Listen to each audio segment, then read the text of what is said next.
Uy, wow! Ang galing! Alam mo, ang galing, oh. Me, ang galing. Umikot na.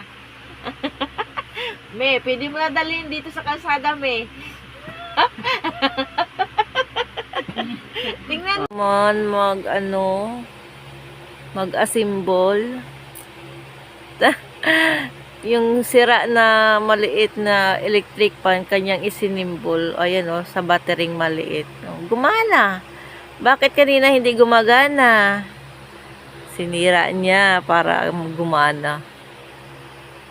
Ang galing naman na electrician na to.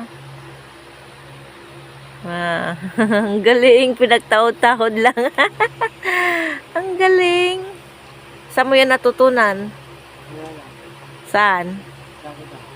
Kaya, ano mo lang? Habit mo lang yan? Ang galing niya guys magawa guys, oh. Yung electric fan ba na maliit, yung pang ano lang. Sinira niya para tanggalin lang yung bilog, tapos gumana, oh, sa gamit niya sa battery.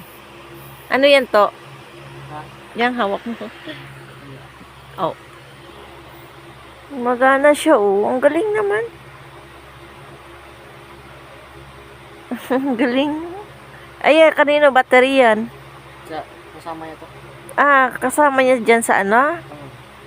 Wala, ang galing ah. Bakit kanina hindi gumagana yung electric pan niyang maliit? Yung maliit lang na electric pan yan guys eh. Oh, ayan guys oh. Maliit lang siya na electric pan. Hindi siya gumagana. Nung tiniltig niya, tapos kinuha niya yung kulay puti at nilagay sa maliit na battery. Ayan, gumana. Di battery. Ayos ah. Galing mag-assemble. Pwede ka na. Sige, pag-aralan mo mga ganyang bagay. Yung mga sira-sira na mga ano dyan. Pag-aralan mo. Mandang huli, baka magkaroon ka pa ng ano.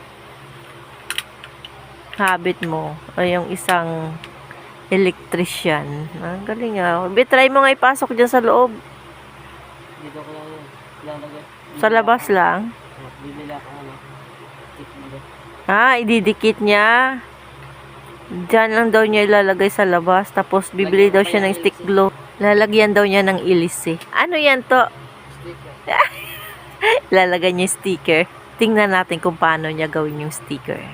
Ayan siya guys, oh. Yung maliit na electric fan, kanyang pinagdikit gamit ang battery. Malayo talaga mararating ng batang ito kapag ito ay natutong